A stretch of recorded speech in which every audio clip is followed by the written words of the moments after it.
Hello students, welcome back to your exclusive channel study with Pandey. तो guys, आज हम आपको पढ़ाएंगे आपके एक नॉर्मल और आपके आसपास यानी कि आपके surrounding abouts your future and abouts your skills learning and abouts your normal learning.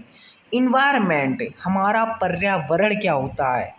तो सबसे पहले इसमें क्वेश्चन पूछा कि व्हाट इज़ इन्वायरमेंट, तो इसका हम आंसर देते हुए ये बताते हैं द सराउंडिंग्स और conditions in which a living organism lives और operates is called environments.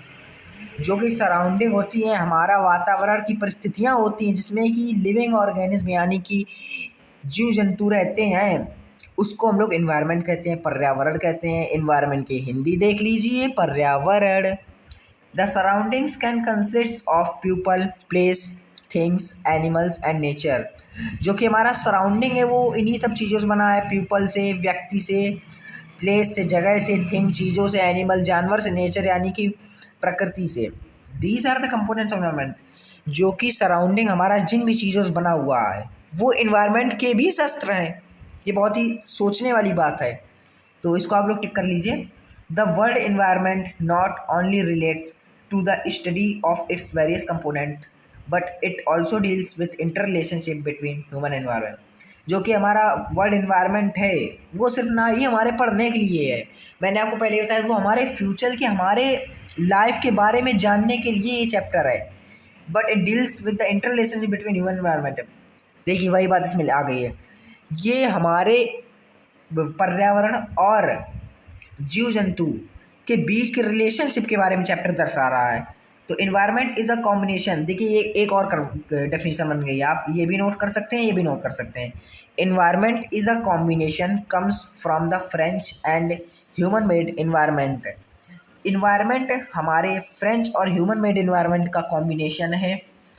Natural environment includes mountains, rivers, vegetation, animals, etc। It has both biotic and abiotic components. Natural environment यानी कि प्राकृतिक पर्यावरण हमारे पहाड़, नदियाँ, वनस्पति और जानवरों से मिलकर बना है। It has both biotic and abiotic component. इसमें बायोटिक यानी कि जिसमें हमारा जीवन होता है, जीव जंतुओं का जीवन होता है, उसको हम लोग बायोटिक कहते हैं। और जिसमें एबायोटिक यानी जिसमें जीव जंतुओं का जीवन नहीं होता है, उसको हम लोग एबायोटिक कहते हैं। ह्यूमन मेड इन्वायरमेंट, देखिए अभी हम लोगों ने पढ़ा नेचुरल इन्वायरमेंट में क्या क्या आता है, अब हम लोग पढ़ेंगे ह्यूमन इन्वायरमेंट में क्या क्या आता है। Human environment includes industries, roads, buildings, transports, networks, etc। Human environment include करता है इंडस्ट्रीज को, रोड्स को, बिल्डिंग्स को, transport networks, etc। The natural and human made environment component of the environment. जो कि ह्यूमन मेड और नेचुरल प्राकृतिक और मानव निर्मित इन्वायरमेंट है वो आपस में इंटरेक्ट होता रहता है, समय से उसमें परिवर्तन यानी कि इंट्रैक्शन होती रहती है। तो ये आपके सिलेबस में ये दो लाइनें हैं, मैं आपको बता देता हूँ। The word environment comes from the French word environ. जो इन्वायरमेंट वर्ड है वो एक फ्रेंच वर्ड यानी शब्द से लिया गया है जिसका अर्थ इन्वायरन और सराउंड से मिलकर बना है। तो अब हमारा नया टॉपिक है नेचुरल इन्वायरमेंट यानी कि प्राकृतिक पर्यावरण। तो अब हम लोग पढ़ेंगे नेचुरल इन्वायरमेंट, प्राकृतिक पर्यावरण। The natural environment includes both biotic as well as abiotic. Biotic abiotic के बारे में आपको बता चुका हूँ। एबायोटिक यानी जिसमें जीवन नहीं होता है जीव जंतुओं का, बायोटिक यानी जिसमें जीव जंतुओं का जीवन होता है। You have already learn about the domains of the class. आपने अर्लियर क्लास में आपने पढ़ा होगा ये सब। तो हम लोग पढ़ते हैं सीधा heading main topic abiotic components.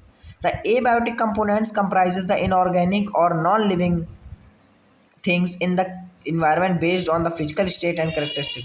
जो कि एबायोटिक कंपोनेंट्स होता है वो इनऑर्गेनिक होता है और non living things in the environment based. जो कि इसमें जो नॉन लिविंग थिंग्स होती हैं यानी कि जो सांस नहीं ले सकती हैं वो बेस्ड होती है फिजिकल स्टेट्स और उसके कैरेक्टरिस्टिक्स पर। Water found in oceans, seas, rivers, lakes and streams. सबको पता है वाटर कहाँ कहाँ फाउंड होता है, ओशियन में होता है, सी में होता है, रिवर में होता है, लेक में होता है, स्ट्रीम में होता है, etcetera. And in the form of ice and snow together. Water, देखिए form of ice and snow, बर्फ के उसमें फॉर्म नहीं होता। देखिए वाटर से ही बर्फ जमती है, तो ये फॉर्म कैसा होता है, ये मुझे इसमें डाउट लग रहा है लाइन में। मेक द हाइड्रोस्फेयर, अच्छा में ये सब मिलकर हाइड्रोस्फेयर बनाते हैं। यहाँ आपको हाइड्रोस्फेयर का एक टॉपिक पॉइंट भी मिल गया। It occupies a major part of earth surface and has an importance of its own. ये अर्थ सरफेस का एक मेजर पार्ट है, यानी कि बहुत ही महत्वपूर्ण हिस्सा कवर करता है। More than 70% of the earth surface is covered with water. ये बहुत ही चौंका देने वाली बात है। हमारे अर्थ पर 70% पानी है, सिर्फ 30% ही मतलब कि हम लोग हैं और इन्वायरमेंट है। We can not imagine life on earth without water. हम सोच भी नहीं सकते कि हमारे जीवन में बिना वाटर के हमारा जीवन कैसे कटेगा, हमारे जीवन में वाटर का क्या प्रभाव है। तो आप लोग के सभी से गुजारिश है कि कोई भी आज के बाद वाटर को बर्बाद नहीं करेगा। Water is essential for all living organism. ये सब बताएगा कि वाटर इसेंशियल है सभी लिविंग ऑर्गेनिज्म के, सभी सांस लेने वाले व्यक्तियों के लिए।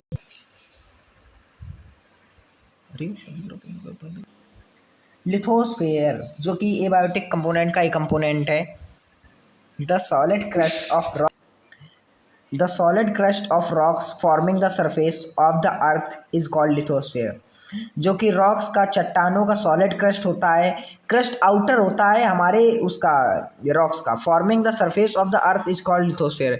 जो कि पृथ्वी की सतह तक पहुंचता है और उसको फॉर्म करता है, उसको हम लोग कहते हैं lithosphere. The word litho means rocks और stones and sphere means domain. जो कि वर्ड लिया गया है ये लिथो और स्टोन्स और स्फेयर से मिलकर बना है। So the term lithosphere can be described as rock sphere. जो तो हम लोग इसको, जो टर्म है लिथोस्फेयर, उसको हम लोग रॉक स्फेयर यानी चट्टानों का भी स्फेयर कह सकते हैं और लिथोस्फेयर भी कह सकते हैं। Lithosphere has an average thickness of about 100 kilometre. इसकी जो चौड़ाई यानी थिकनेस है वो कि एवरेज हो रही है 100 किलोमीटर बता रहा है। It has irregular in shape and not smooth like a table top. इसका शेप है एक फिक्स्ड शेप नहीं है और स्मूथ भी नहीं है, जो कि जैसे कि टेबल टॉन होता है इसका कोई फिक्स्ड शेप भी नहीं होता, वो स्मूथ भी नहीं होता, खुदखुदरा टाइप का होता है। वैसे भी चट्टानें खुदखुदरी होती हैं, चिकनी कहीं नहीं होती हैं। It includes the various landforms such as mountains, plains, plateaus. ये वेरियस लैंडफॉर्म्स फॉर्म करता है जैसे कि पहाड़, plains, plateau, valleys, ETC, parts of the ocean floor which is also uneven. ये जो कि ओशियन फ्लोर के पार्ट्स हैं, uneven and not smooth surfaced. देखिए जितनी भी ये पार्ट हैं, rocks, mountains, plains, plateaus, valleys, यहाँ पे भी दिया गया था रॉक स्फेयर और यहाँ पे भी दिया गया नॉट स्मूथ, यहाँ पे भी दिया नॉट। ये सब स्मूथ नहीं होते हैं, खुदरे होते हैं। आप पहाड़ी चढ़े, कोई पहाड़ की चोटी इधर है, कोई की चोटी नीचे है, फिर इसका मतलब ये स्मूथ नहीं होते हैं। Lithosphere provides us mineral wealth, forest, grasslands, agriculture land and land for human settlements. Lithosphere हम लोगों को मिनरल वेल्थ देता है, स्वस्थ अच्छी ज़िंदगी देता है, फॉरेस्ट यानी कि जंगल देता है, ग्रास लैंड यानी कि घास वाले एरियाज़ देता है, एग्रीकल्चर हमें खेती करने के लिए एरिया देता है जो कि हम लोग उसको, जिसमें किसान खेती करते हैं और जिससे हम लोग अपना पेट भरते हैं, और ह्यूमन सेटलमेंट के लिए लैंड देता है। तो गाइज़ अब हम लोग आज यहाँ तक पढ़ाएंगे, नहीं तो वीडियो बहुत ही लंबा हो जाएगा। तो गाइज़ अगर आपको पार्ट 2 देखना है तो हमारे चैनल स्टडी विथ पांडे को सब्सक्राइब करें, वीडियो को लाइक करें, और अगर आपको अपने एनवायरनमेंट से कुछ भी प्यार है तो इस वीडियो को शेयर करें और कमेंट करके बताएं अगर मुझसे कोई भी गलती हुई। अगर आपको नेक्स्ट पार्ट देखना हो तो पार्ट 2 कमेंट में लिखिए। Bye bye.